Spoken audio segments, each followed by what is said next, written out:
No niin, Hyvinkään Sakalta Matias Kaisto. Morjesta. Kuvataan pieni esittelyvideo tästä ykkössarjan 2004 vuoden Bemarista. Katsotaan tämän videon myötä tätä auton korinkuntoa, tekniikkaa sekä sitten sisustaa läpi, että minkälainen yksilö oikein on kyseessä, niin huomattavasti helpompi siellä myöskin huutokaupat komilla antaa tästä autosta huutoja. Lähdetään alkuun tuosta auton etupuskurista, konepellistä sekä tuulesta liikenteeseen. Katsotaan missä kunnossa nämä kyseiset osiot ovat.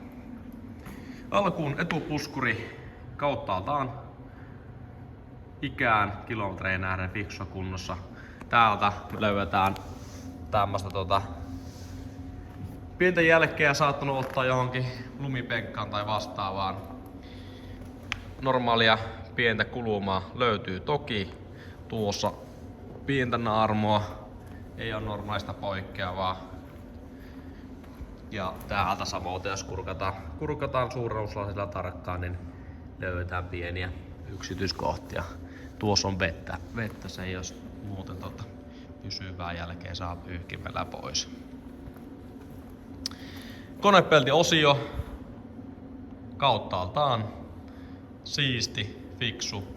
Täältä satunnaisia kiveiskuja päässyt ruosata niihin osittain tulemaan, mutta ei ole semmoista mikä tämän ikäisestä autosta niin normaalisti poikkeasi jopa yksilönä parempi kuin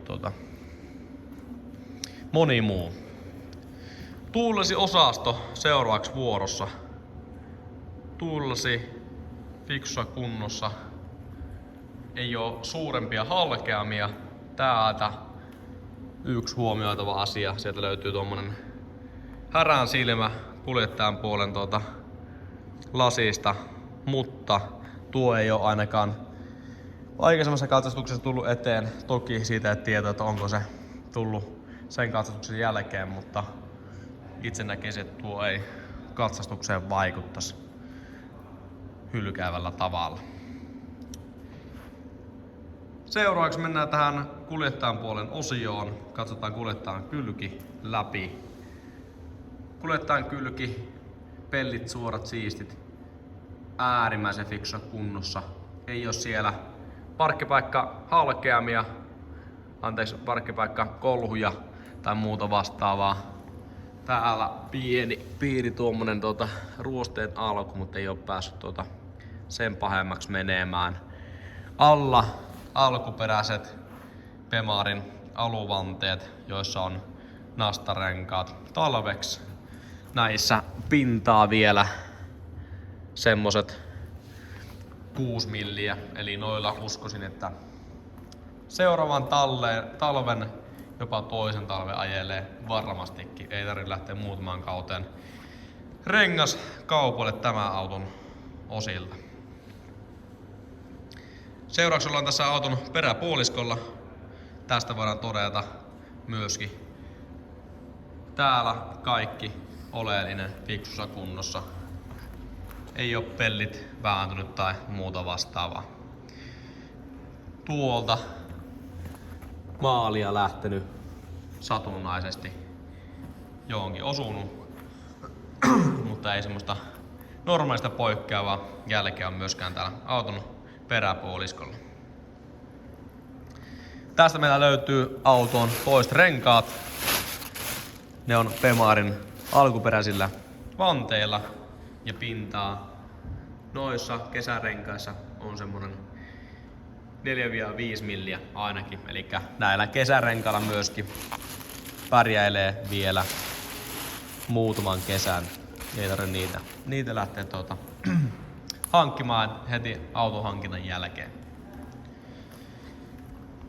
Apukuljettajan puoli seuraavaksi. Tässä samoin niin kuin tuossa kuljettajan puolen kyljessä äärimmäisen fiksussa kunnossa, hyvin säilynyt kori. Täältä ei herää mitään parkkipaikkaosumaa myöskään. Pellit suorat, fiksut, siistit. täällä myöskin ihan satunnaista pientä tommosta ruosteen alkoa. Näkyykö edes kamerassa? Äärimmäisen hyvässä kunnossa tää auto tän ikäiseksi näille kilometreille. Tosi fiksu.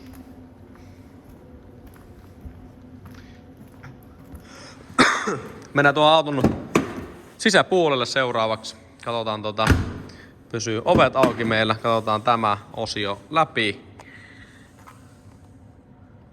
Sisusta perinteinen kangas. Sisusta penkit täällä säilynyt. Sisällä ei mikään tupakan tuoksu tai vastaava pistä korvaan, vaan sisusta on myös fressihajuinen.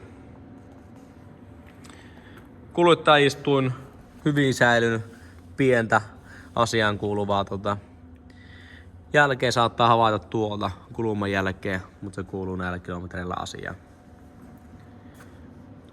Ohjaanlaitteet kaikki fiksussa kunnossa. Ei oo täältä ohjaanlaitteet rikki tai mitään muutakaan vastaavaa. Tuosta avain paikalleen, kytkin pohjaan ja auto lähtee hyvin rullaamaan.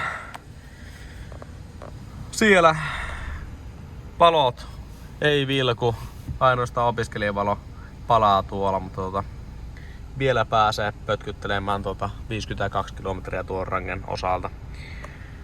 Sieltä löytyy radiota täällä.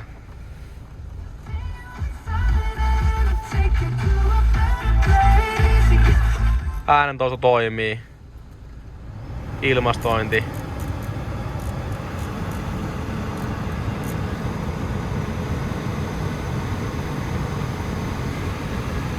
Ilmastointi puhaltaa viileitä. Kaikki pelaa. Penkilämmittimet toimii.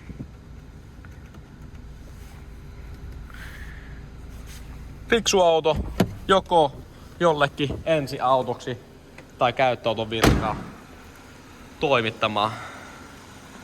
Tästä vielä pitkällä leimalla 8 kuukautta noin seuraavaa leimaa.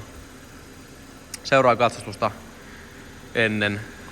Ja täältä vielä mainittavaa Defan lohkopistoke.